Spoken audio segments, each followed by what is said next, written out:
Olá, hoje estamos gravando de tarde, para variar, mas o assunto é o mesmo.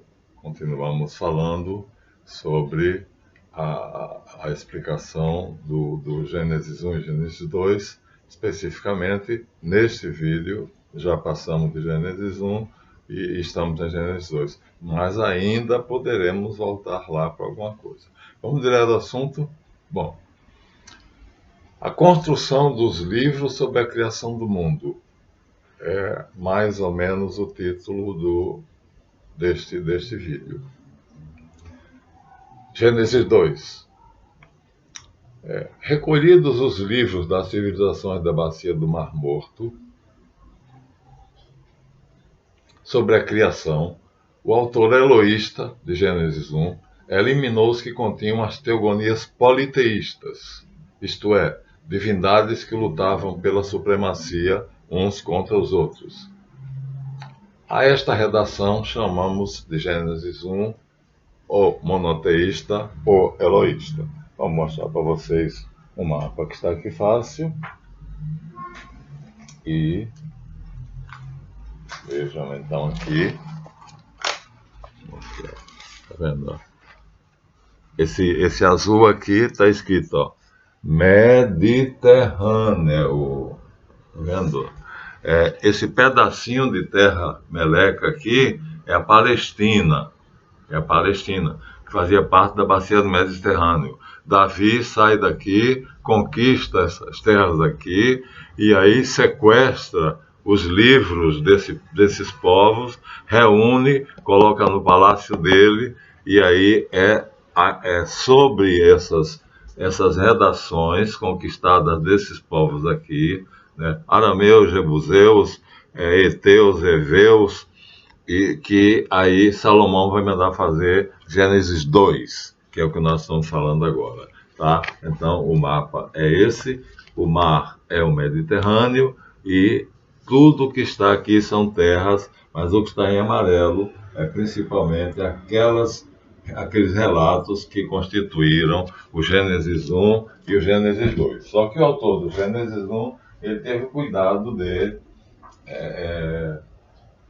selecionar os textos de tal maneira que não houvesse vestígio de politeísmo. O do Gênesis 2 não teve. O que ele queria era alguma coisa emocionante, empolgante, tipo Jornada nas Estrelas ou coisa que o valha. Então, o autor do Gênesis 2, ao contrário do Gênesis 1, manteve a visão politeísta. Assim, a palavra Keshek, deusa da noite, no politeísmo babilônico, está no original em hebraico. Acho que no próximo vídeo vou mostrar para vocês. Passa a ser em Gênesis 1 apenas trevas. E as trevas pairavam sobre a face do abismo. Vou citar de memória. Vikshek alfenei terrom. Olha, parece Terrom. Terrom, a famosa Terrom, que é Terremoto, Terremat ou Tiamat. Aparece em Gênesis 1, estou citando Gênesis 1. Vikshek alfenei terrom.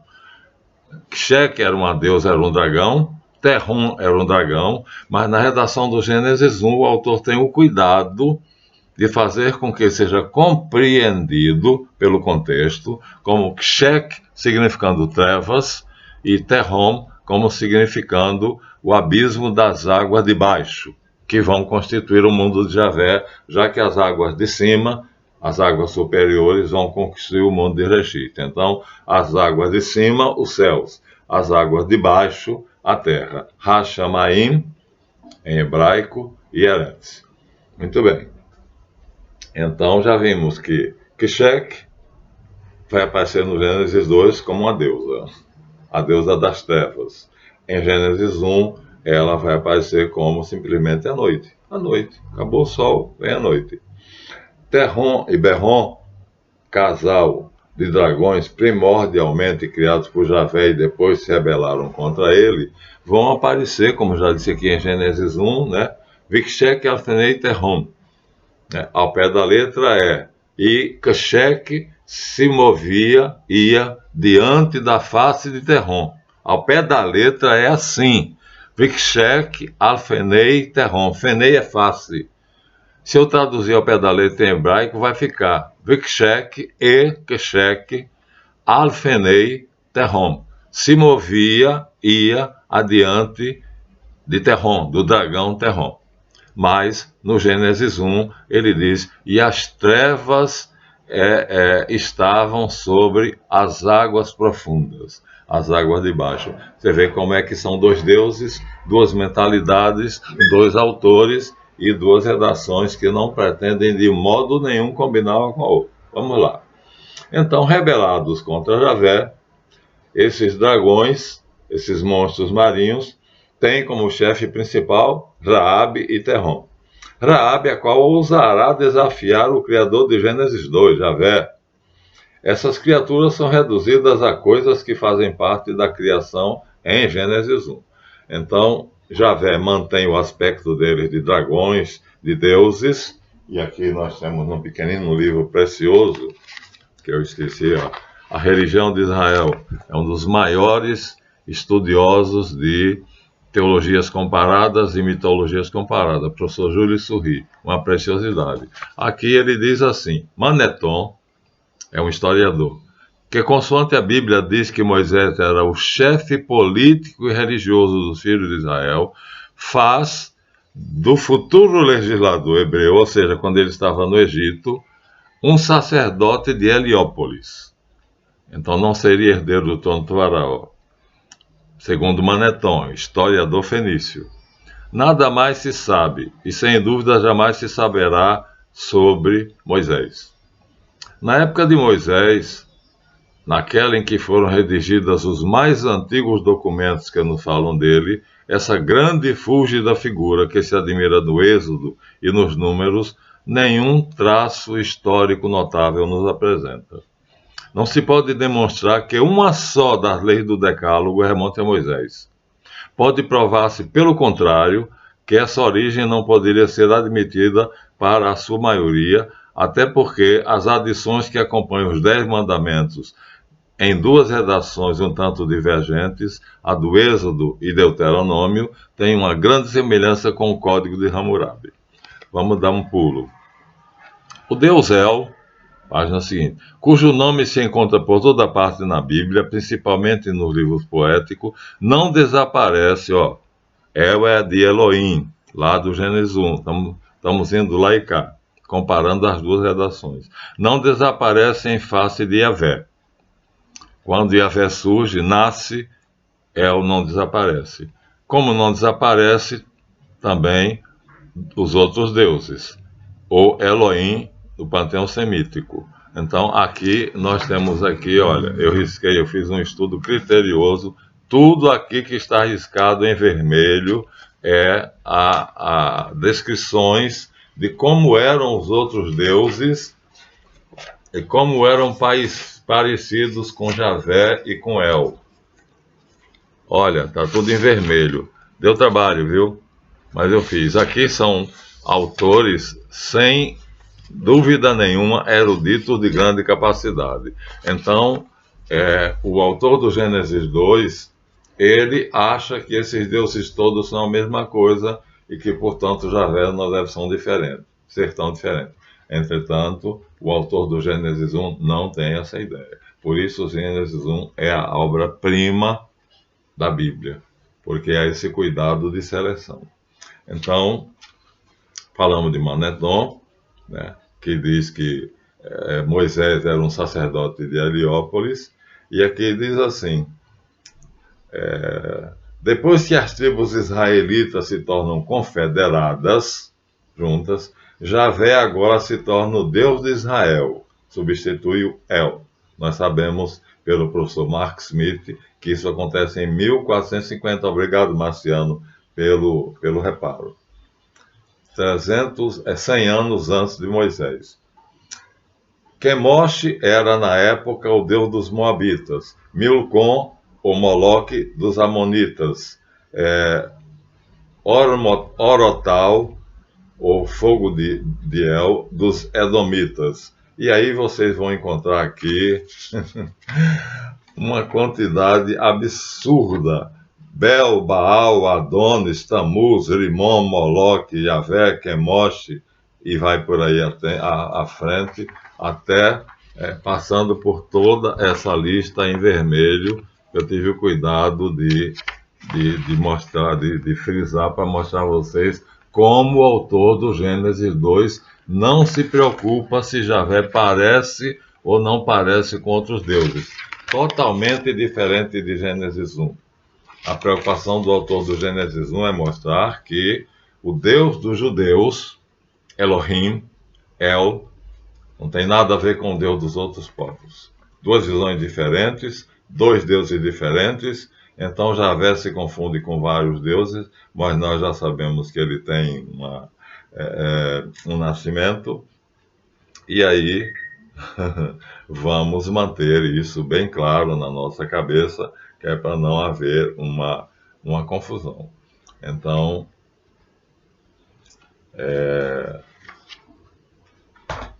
tudo isso pode se ver aqui no livro A Religião de Israel, do professor Júlio Surri. Pode se ver no livro de Mircea Eliade, O Conhecimento Sagrado de Todas as Eras. Estou mostrando a vocês, olha, eu separei, né? Separei aqui. Então, aqui está Cosmogonia Mesopotâmica. Se você ler aqui, Cosmogonia Mesopotâmica, chamada Enuma Elish, vamos falar mais dele adiante. Então, aqui aparecem os dragões, aparece Marduk matando Tiamat, aparece que Tiamat era um dragão que era casada com outro dragão chamado Apsu, e esse Apsu vai aparecer em Gênesis 1 como abismo. Viruá Elohim Mirakfet Alfenei Hamaim. Vamos citar de memória. Então, Viruá Elohim e o Espírito de Deus, Vemer Elohim, Mirakfet Alfenei Hamaim. E o Espírito de Deus se movia por sobre as águas. E quem eram essas águas? Apsu, que é transformado em águas inferiores, de novo, como Keshek. Todos os deuses dragões são reduzidos às águas que são Eretz, e o Espírito de Deus paira sobre ele. E aqui está o relato da criação mesopotâmica. Então, aí vocês vão encontrar à vontade. Logo, Javé era um Deus extremamente semelhante às divindades do Antigo Testamento. Aqui nós estamos dizendo isso, né? Então, Berrom e Terrom, que ainda aparece, Terrom ainda aparece lá em Gênesis 1, mas com o significado de águas profundas, né? E aqui não, aqui Berrom é um dragão que se rebela contra Javé.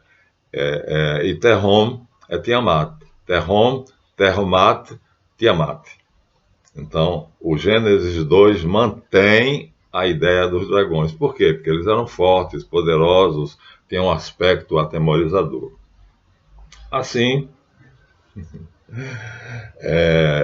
no Gênesis 1, para não haver confusão, o autor do Gênesis 1 faz um artifício maior. Ele pega a palavra Terrom e reduz de tamanho a Tohu. E pega Berrom e reduz o tamanho para Borru. Então, onde estaria Terrom e Berrom, no original hebraico, posso mostrar a vocês na próxima, está Tohu Borru. Então, ele não quer nenhuma semelhança com as divindades draconianas de Gênesis 2. Dois deuses, duas criações, dois escritores completamente diferentes. Vamos continuar. Então,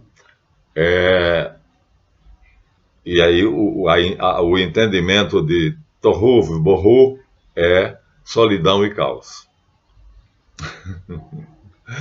Né?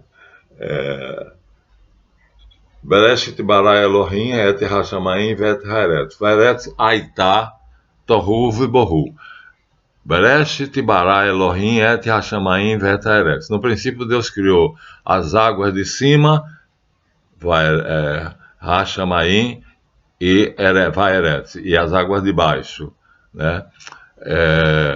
Vaeretz aitá tohu v'bohu. E Eretz era solidão e caos, deserto e esterilidade. Ele corta completamente a palavra terramot, ou Tiamat, para não deixar nenhuma pista que pudesse levar o leitor a imaginar que eram os dragões lá do Oriente, daquela região do mapa que nós mostramos já a vocês. Podemos mostrar novamente, né? Ele quer eliminar completamente. Onde é que ele está? Aqui, ó. Está aqui. E ele quer fazer com que a redação dele seja diferente de tudo isso. Gênesis 1. Gênesis 2 não está nem aí. Ele está querendo demais. Ele está querendo que Javé se pareça cada vez mais com os deuses do Oriente Próximo. E aí já disse a vocês, ó, está tudo riscado aqui. Tem um trabalho aqui enorme que eu fiz para poder riscar, para mostrar semelhanças entre os deuses do panteão Hurrita e Hitita, né, a semelhança com Javé, enquanto que o trabalho de Gênesis 1 é outro. Então veja, são duas páginas completamente diferentes. Javé tem data de nascimento 1450, El não tem, se perde nas areias do passado. Gênesis 1, o escritor, faz tudo para que os deuses draconianos, as divindades politeístas e os monstros sejam transformados em objetos comuns. Keshek vai ser as trevas, a escuridão, Behemoth e Terremot, ou Terron e Berron, vão ser reduzidos para Tohu Bohu, que é solidão e caos, e Apsu, né, que é o marido de Terron, ou de Tiamat, vai ser o abismo das águas, ou seja, o abismo quer dizer a profundidade das águas. Olha que trabalho fantástico para tirar da cabeça dos leitores qualquer resíduo de semelhança entre a redação de Gênesis 1 e a redação dos outros povos. Enquanto isso, o redator de Gênesis 2 vai tentar fazer o mais semelhante possível. Ou seja, em Gênesis 2, estamos repleto de deuses e dragões. Então, aqui nós temos uma figura que já mostramos a vocês. Então, era assim que eles achavam que os deuses eram. Tá vendo? Dragões, porque eram poderosos, porque botavam fogo pela boca, porque voavam, porque atemorizavam os homens. E aí, isso o autor de Gênesis 2 vai manter.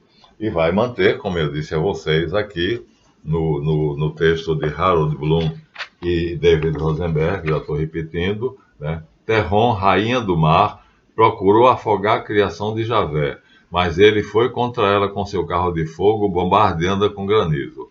Destruiu o vassalo de Terron, Leviatã, quer dizer, o seu empregado, com forte golpe na cabeça, enquanto matava Rahab, que era outra monstruosidade corajosa, cravando uma espada em seu coração. As águas retrocederam aterrorizadas. Terron, com medo, capitulou. E aí Javé cantou junto com a sua criação e terminou assim, completou o seu trabalho. Aqui está em David Rosenberg e Harold Bloom. Aqui eu acho isso aqui menos precioso para mim do que a redação que está nessa xerox, porque ali ele não dá as referências.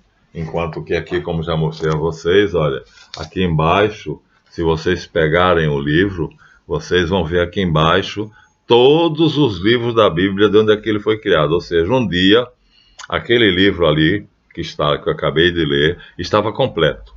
Jeremias rasgou, jogou fora. Mas quem tinha lido antes, como eu já disse, então escreveu. Então Jó leu, Davi leu, colocou nos Salmos, deixa eu ver, Jeremias, Jó, Salmo, Nahum,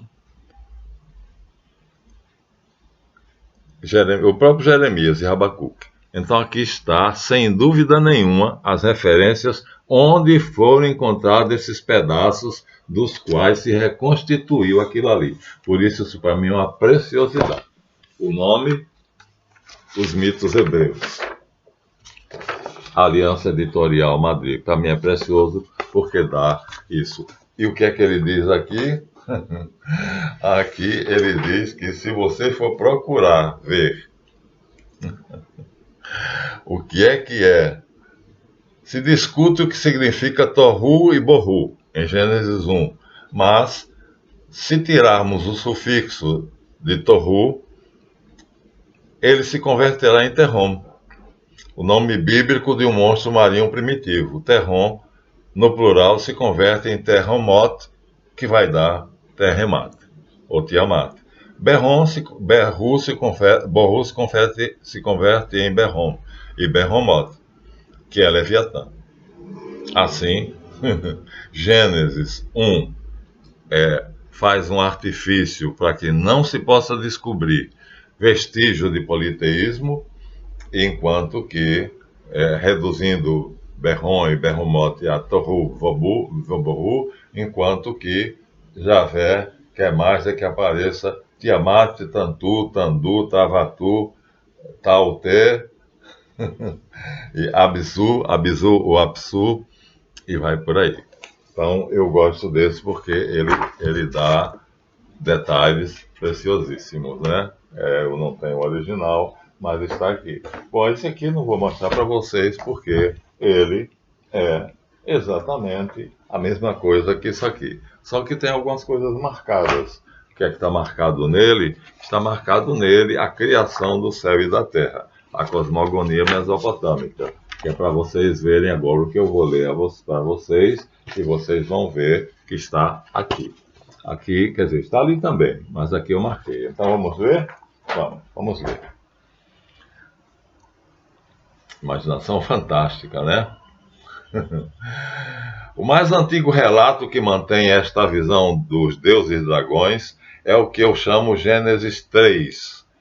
Terrom, está escrito, rainha do mar, procurou afogar a criação de Javé, estou repetindo, mas ele foi contra ela em seu carro de fogo. Destruiu seu vassalo de Terrom, Leviatã, com um golpe na sua cabeça, enquanto matava Raabe, cravando uma espada em seu coração. Terrom capitulou. Javé bradou seu triunfo e todos os filhos de Deus gritaram de alegria. Estava completo o trabalho da criação. Livro de Jota, editora Imago, 1992. Aí aqui eu peguei uma coisinha bonitinha, eu adoro colar figurinhas, e aqui seria assim, Javé concluindo o trabalho dele, o paraíso. Lindinho, né? Já pensou se a gente morasse aqui, vivesse aqui? Pois seria isso mais ou menos a ideia que o autor de Gênesis 1 quer que a gente faça do que seria a Terra. Enquanto que o autor de Gênesis 2 vai povoar isso aqui de dragões, e aí lá no final ele vai fazer uma obra-prima. Vamos mostrar para vocês logo, para vocês não morrerem de curiosidade. Vamos mostrar a obra-prima que ele faz lá no final. Aqui, ó. Gênesis 2. Adão e Eva são proibidos de comerem o fruto da árvore do bem e do mal. Ó. Aqui estão Adão e Eva em pé. E aqui está no meio o fruto da árvore do bem e do mal. Enrolado nela, com essa cabecinha aqui, ó, enrolado, está uma serpente, que é o mesmo que dragão, que era uma dessas divindades. Samael, de acordo com uns, e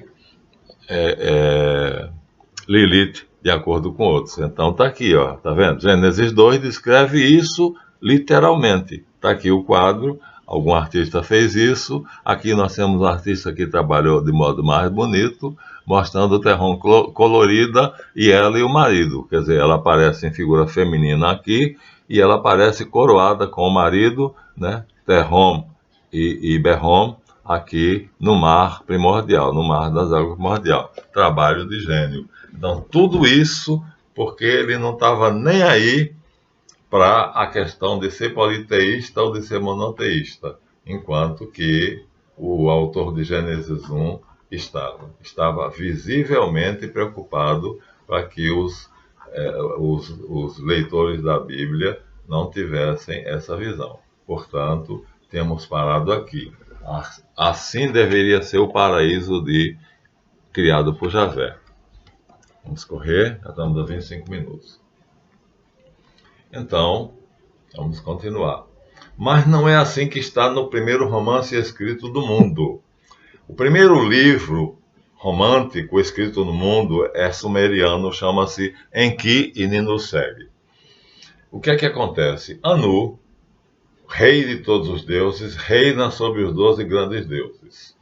Ao redor dele, seus filhos, Enlil, o primogênito, deus do ar, Ninursegue, deusa da terra, e Enki, o deus das águas, estão na sua corte principal, estão ao redor dele. Ele tem mais, são 12, mas esses são principais porque são filhos dele. Então, o que é que ele faz? Anu dá de presente a Ninursegue, a mulher, aqui a Eva é que é a heroína, dá de presente um pedaço de terra e diz, é seu, vai lá, casa com Enki e tem a sua prole. Uma coisa, um casamento como seria hoje. E eles descem, recebendo, portanto, quem recebe o presente de casamento é a mulher, viu? E Enki vai de encherido. Mas, bom, esse é o paraíso sumeriano chamado Dilmun. Não é Éden, não é Gan Éden, é Dilmun. E Anu abençoou o casamento. Mas a vegetação, o domínio de Ninursegue seria estéril, sem a água. A vegetação só brota com a água. Então, o que é que ela faz? Ela pede a Enki para se masturbar, a fim de que o sêmen expelido pelo órgão genital dele, pelo pênis, que ele era deus das águas, inundasse aquela região e crescessem árvores maravilhosas. Olha que coisa fantástica. Para eles não tinha nenhuma maldade. Isso daí, para eles, ó, nós teríamos uma paisagem mais ou menos semelhante a essa aqui, ó. Tá vendo? Ó? Um rio, árvores, uma ilhota ali, areia aqui. Então era assim. Mas a árvore morreria se não tivesse água. Então, o que é que Ninursegue faz? Ela é a rainha da terra, mas ela não tem poder sobre a água. Então, ela pede a Enki, seu marido, que também vai se chamar Iá, ou vai se chamar Nudimud, que se masturbe, e quando ejacular, ele saia por aí, voando e deixando o sêmen cair sobre a terra, para que fecunde o solo e crie os mananciais de água. Isso tudo é Gênesis 2 e 3, que no final das contas eram um relato só, e Jeremias rasgou as partes mais escandalosas, que eram mais de acordo com os relatos dos arameus, jebuseus, heteus, heveus, e vai por aí. Vejam vocês como é que é a nossa Bíblia. E agora qualquer idiota acha que pode pegar isso aqui, botar debaixo do braço e sair lendo.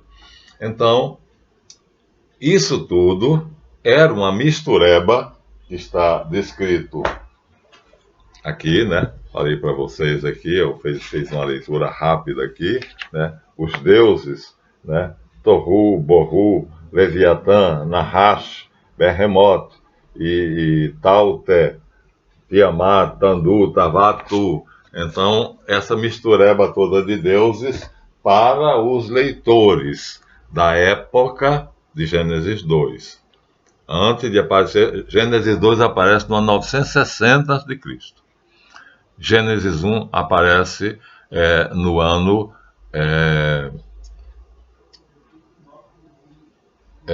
500 a.C. Então vamos de novo. Gênesis 1 aparece no ano 900, Gênesis 2 aparece no ano 960. É Salomão quem manda fazer, escrever.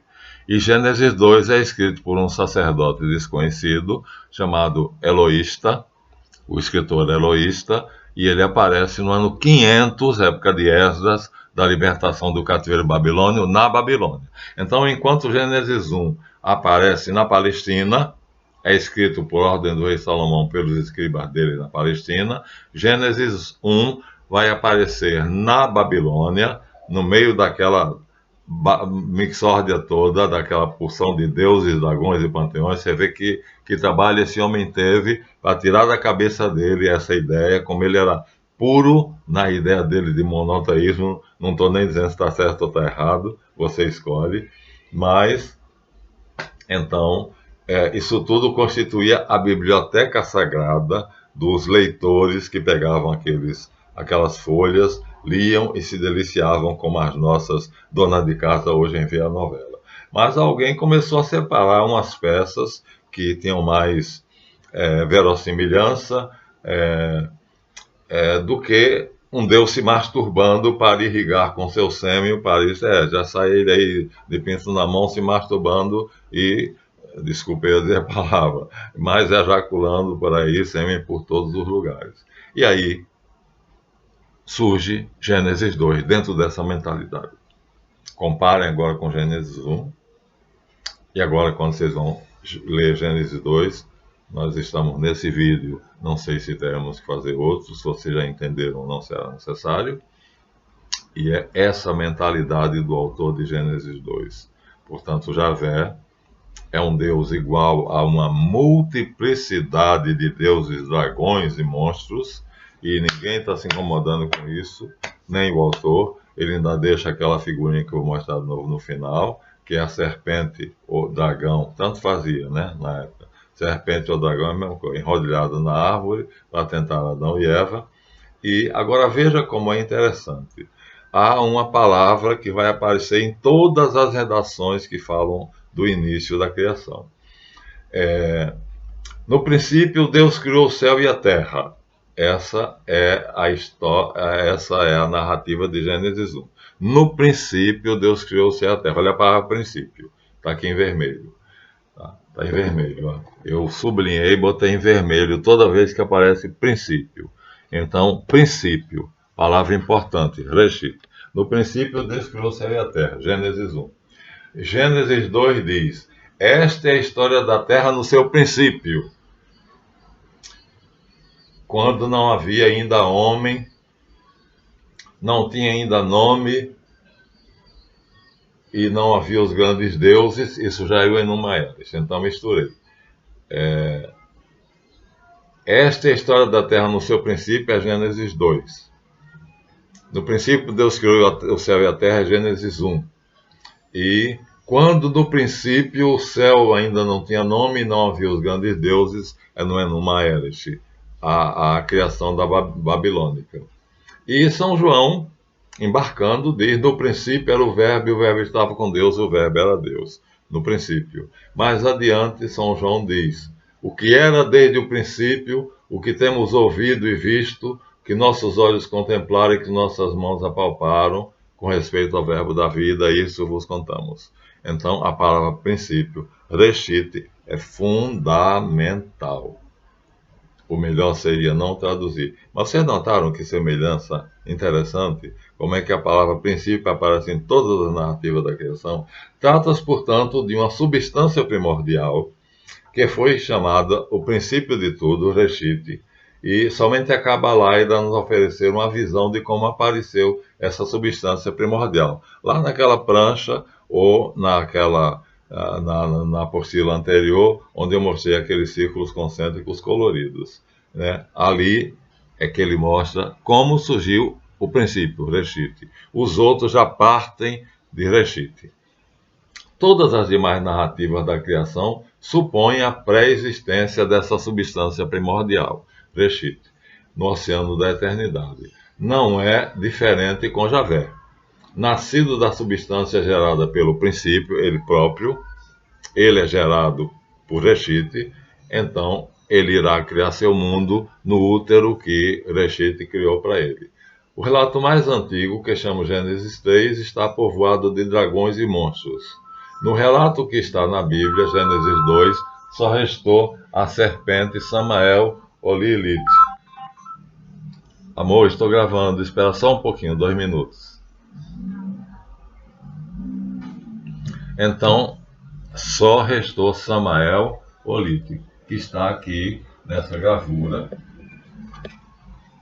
Aqui está, então essa serpente enrodilhada é chamada Samael, Lilith, Adão e Eva. E numa coisa mais bem trabalhada, num quadro mais bem trabalhado, aqui está ela e o marido dela, enrodilhadas as duas serpentes.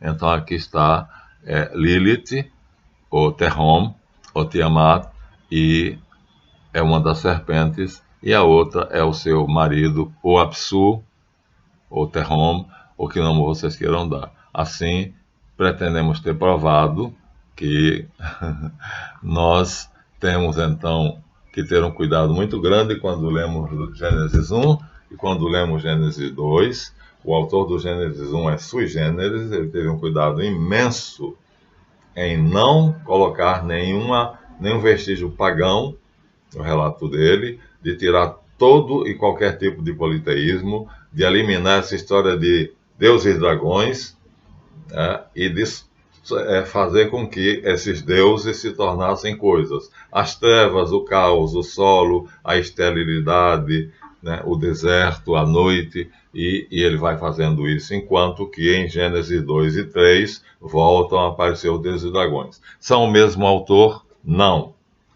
São o mesmo Deus? Não. Não, porque Elohim, sentado no trono dele, ele fala.